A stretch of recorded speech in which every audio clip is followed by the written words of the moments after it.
নমস্কার বন্ধুরা, আমার চ্যানেলে নূতন পুরাতন সকল বন্ধুদের সুস্বাগতম। আশা করি আপনারা সবাই খুব ভালো আছেন। আজ আবার একটি নতুন কবিতা এনেছি সবার জন্য। আশা করি আপনাদের সবারই ভালো লাগবে। ভালো লাগলে একটি লাইক, শেয়ার ও সাবস্ক্রাইব করে পাশে থাকবার অনুরোধ রইল।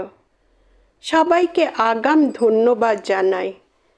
তাহলে শুরু করি আজকের কবিতা।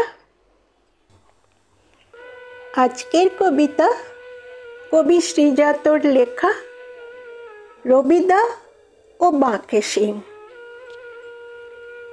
রবিদার কাছ থেকে মুড়ি খাই আমি, বিহারের বাঁকে সিং হজমি বেচেন। শহরের সব পথ অবসাদগামী। রবিদা ও বাঁকে সিং কোথায় গেছেন?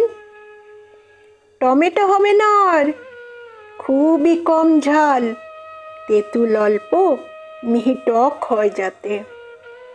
আমাদের কথা হয় যেন দিনকাল মেশায় মশলাপাতি ঠিক অনুপাতে। রবিদা জানেন সব, কখন কি খাই, সন্ধ্যের জমায়েতে সাধু লেনদেন।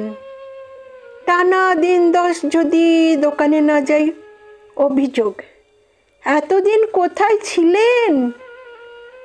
বাঁকে সিং গাড়ি নিয়ে স্কুল চত্বরে।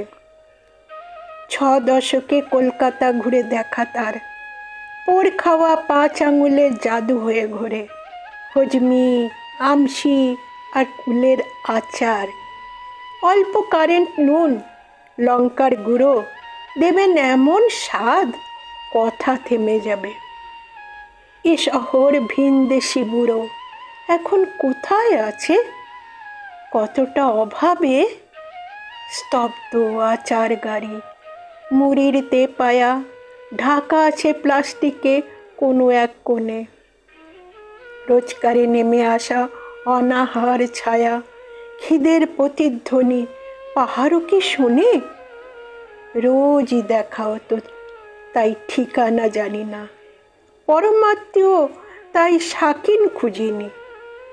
কে জানে ওদের ঘরে আজও আছে কিনা রুটি, চাল, জেদ, নুন, সাহস ও চিনি। খেয়েছি এদেরই হাতে কত কত দিন। আজ যে খাওয়াবো কিছু, সে উপায় নেই। ব্যর্থ হাতের কাছে ঘুমিয়েছে ঋণ। একা নুন জেগে থাকে চালের পাশেই। অযুত আচার গাড়ি, মুড়ি ঠেলা চলে দেশকাল পার করে ইতিহাসগামী। কখন রক্ত মেশে তেঁতুলের জলে, স্বপ্নে দুমুঠো খেয়ে টের পাই আমি।